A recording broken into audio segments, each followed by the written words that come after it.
Boa noite, eu me chamo Cristiano e hoje falarei então sobre a vida íntima de cada um, que é um tema da doutrina gnóstica. Inclusive, esse título, A Vida Íntima de Cada Um, está no livro, se eu não me engano, Mistério do Áureo Florescer ou a Grande Rebelião. Um desses dois livros está esse tema específico, sobre a vida íntima de cada um, como um dos subtítulos do livro. Um dos capítulos do livro, melhor dizendo.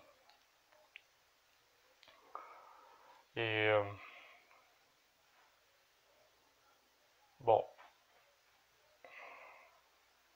o que podemos analisar sobre a nossa própria vida, sobre o nosso íntimo,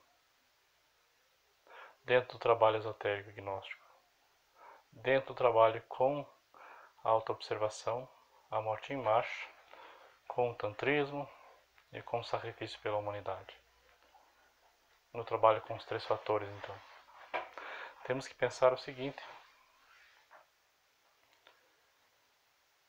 cada um de nós é um indivíduo que possui as suas peculiaridades, que possui os seus próprios defeitos, o seu ego particular, e também possui a sua essência, que temos que despertar. E ao aprendermos sobre gnose, ao estudarmos a doutrina gnóstica, perceberemos que surge uma vontade imensa de convencer as outras pessoas de que precisam trabalhar sobre si mesmas, de que precisam despertar a sua consciência, de que precisam eliminar os seus defeitos. E aí acabamos, em algumas situações, metendo os pés pelas mãos, pois muitas vezes não estamos seguros, 100% seguros do conhecimento, pois ainda não temos conhecimento profundo, não praticamos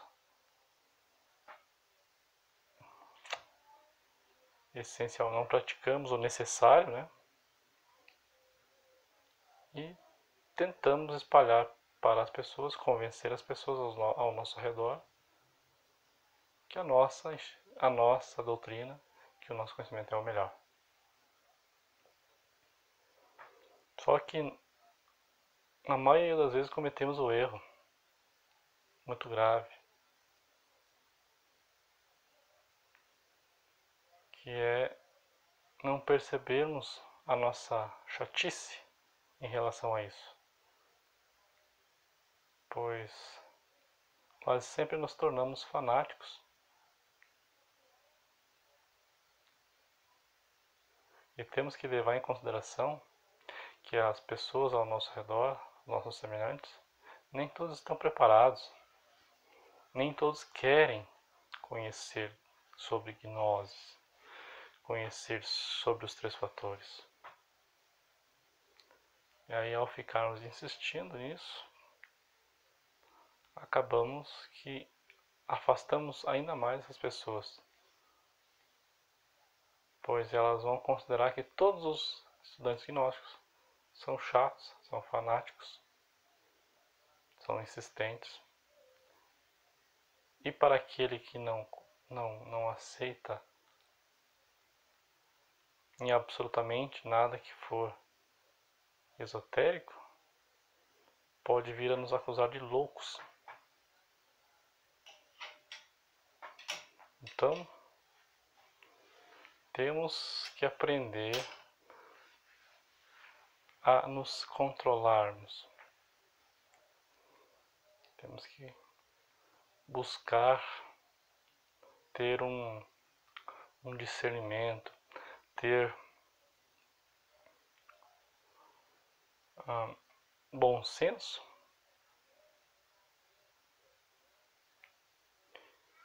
de desenvolvermos esse assunto, explicarmos para pessoas que realmente estejam predispostas, que nos dão abertura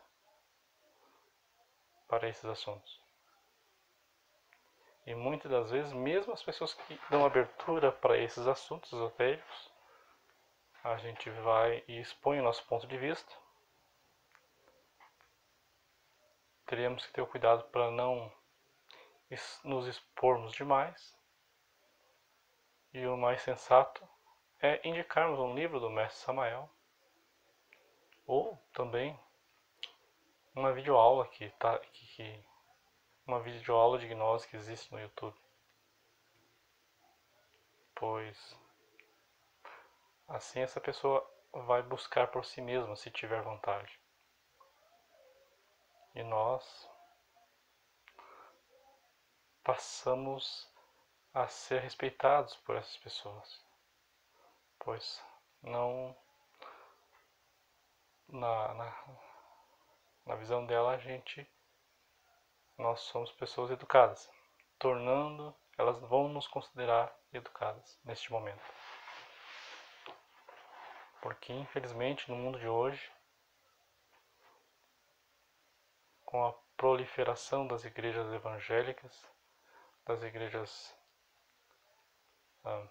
protestantes, existe um número muito grande de evangélicos que têm esse hábito de querer convencer todos de que a instituição religiosa que ela frequenta é a mais correta, que todo mundo tem que frequentar a igreja, ao templo, senão é um perdido no mundo, não será salvo. E essas pessoas são insistentes ao ponto de tornarem-se pessoas chatas. E toda a população brasileira, principalmente, que é onde nós vivemos, já está realmente saturado disso, cansado. E aí chegamos nós lá,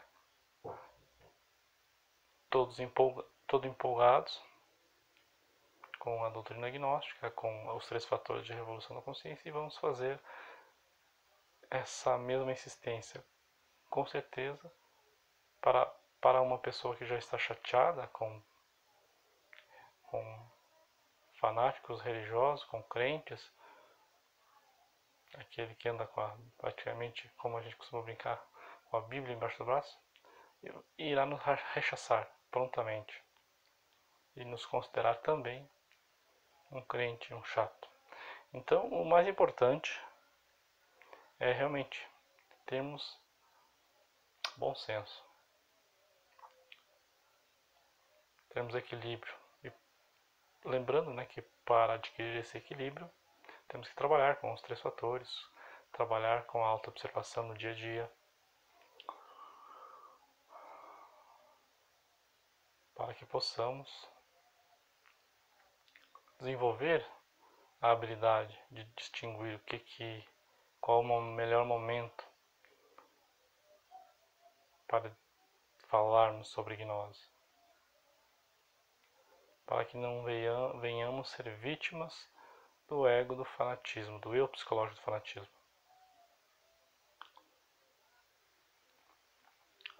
Então, muito cuidado com isso.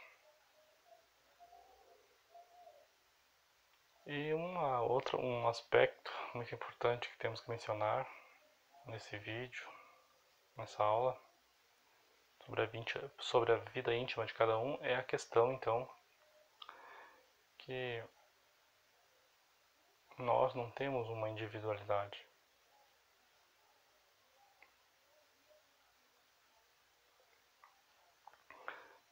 Nós somos uma multiplicidade.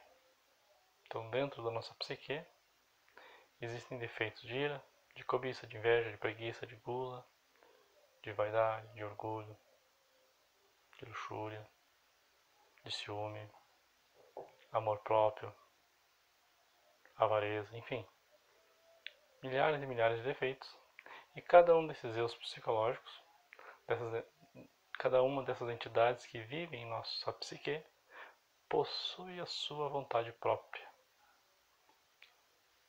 possui os seus próprios desejos. E ela irá buscar a satisfação desses desejos. Só que sabemos então que cada eu ele dura um certo tempo controlando a máquina humana. Após esse tempo, ele é destronado por outro eu com outra vontade, com outro desejo. Então, muitas vezes, estamos interessados em um determinado assunto, em uma determinada coisa, enfim, pelo fato de estar atuando o eu que gosta daquela coisa, que gosta daquele assunto, né? Mas de repente vem um outro eu psicológico, um outro agregado psíquico e destrona esse, e aquela vontade que tínhamos desaparece. E passamos a ter uma outra vontade, um outro desejo. Isso acontece com muita frequência com nós.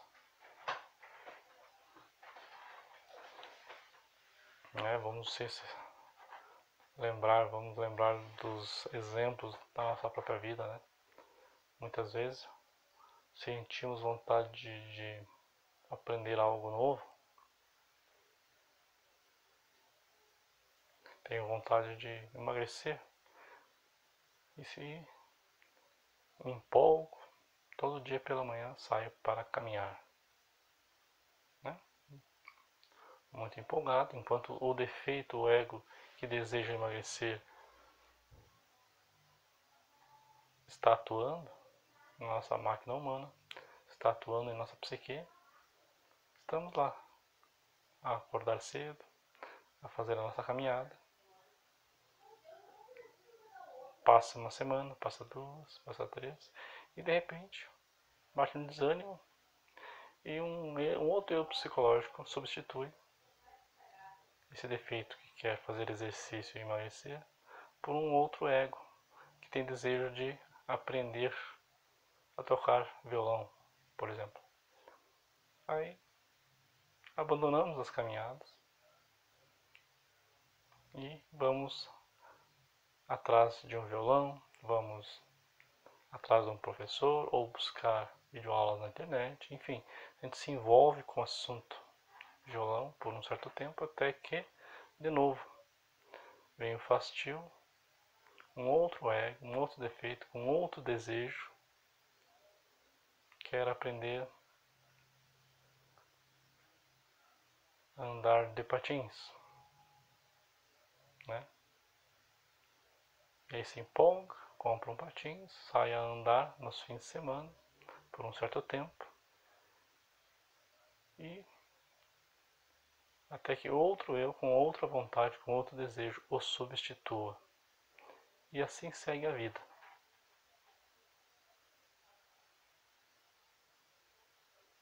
A gente troca de hobbies como troca de camisa. Isso é muito mal. Isso significa que nós não temos um centro permanente de consciência. Que nós não temos uma vontade de ferro. Normalmente a gente é muito volúvel e desiste facilmente das coisas. Pelo fato de que em nossa mente vivem muitos eus com vontades diferentes.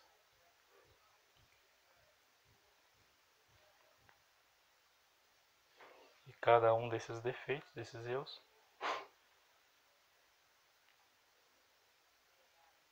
nos torna pessoas completamente irresponsáveis.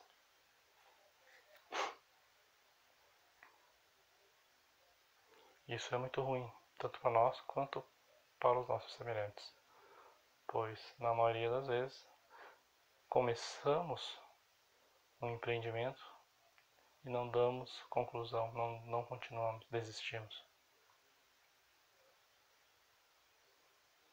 E o pior é quando esse empreendimento tem a ver com o nosso ganha-pão, com o nosso sustento. Aí sim, a vida se torna um inferno. Muitas pessoas que querem dedicar-se a uma profissão estão convictas de que essa é a profissão correta, que vão levá-la para a vida toda. E mal iniciam, vem o fastio, o cansaço,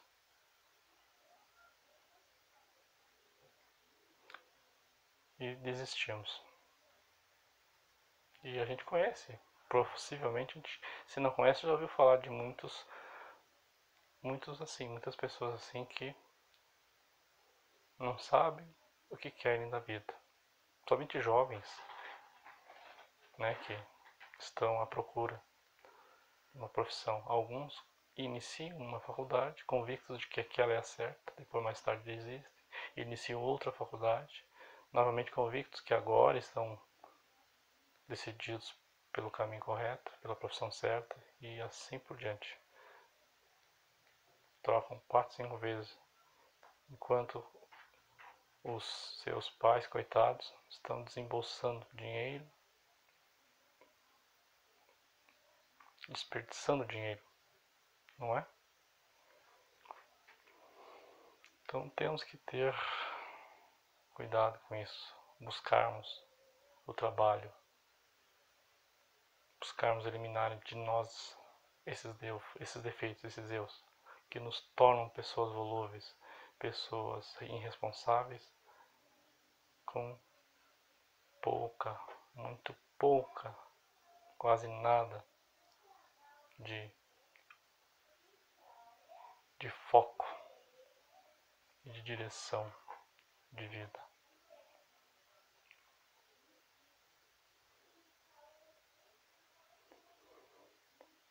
Então temos que lembrar sempre. Perdão, tô com casquinha de pipoca na boca me incomodando. Mas temos que lembrar que a vida deve ser aproveitada ao máximo, com o trabalho e o despertar da consciência. Todos os dias devemos dedicar-nos à prática meditativa. É com ela que vamos despertar a nossa consciência. É com ela que vamos interiorizar-nos, direcionarmos a atenção para o nosso interior.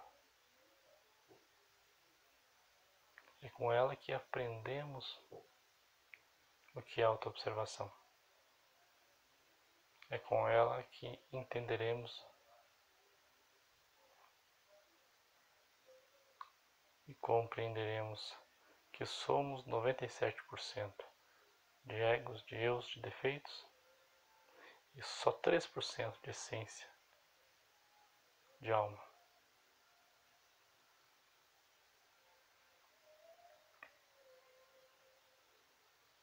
Então, sem contar que surgiram novas evidências científicas que quem tem o hábito da meditação desenvolve de forma muito mais forte a sua inteligência. Notou-se com aparelhos de ressonância magnética que atividades cerebrais, as sinapses cerebrais, durante uma prática de meditação são muito grandes. Elas ativam áreas cerebrais responsáveis pela memória, pela atenção e por muitas outras, em locais que no dia a dia, que nas atividades corriqueiras, essas áreas cerebrais estão sempre em repouso. Então, quando estamos a meditar, a gente está, na verdade, fazendo um exercício de inteligência, desenvolvendo a nossa inteligência. Podemos até dizer o seguinte, que tudo que a gente aprende com as experiências da vida, com os estudos intelectuais, com as práticas profissionais, são mais bem fixadas em nossa memória, em nossa mente, com a prática da meditação. Por isso que é muito importante um jovem que está a prestar um vestibular, por exemplo, estudar muito para absorver a matéria, mas reservar um tempo para a meditação, que é na meditação em que a nossa mente absorve, processa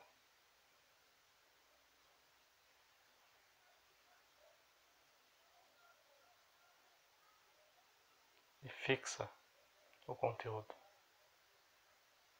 O descanso mental através da meditação. E isso é algo que está sendo estudado pela ciência.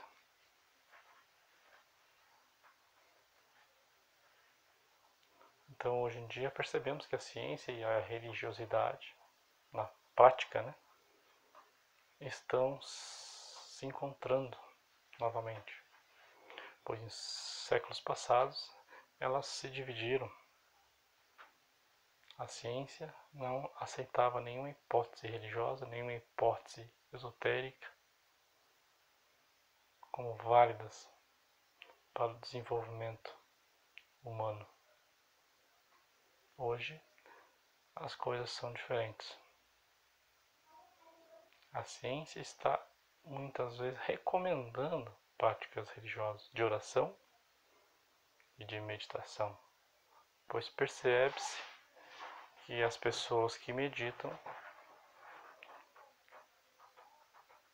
põem em atividade muito mais neurônios do seu cérebro e também aumenta sua capacidade de memória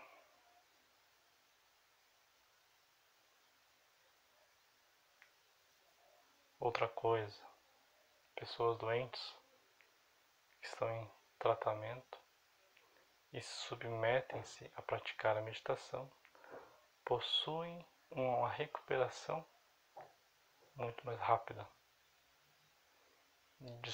da sua condição enferma.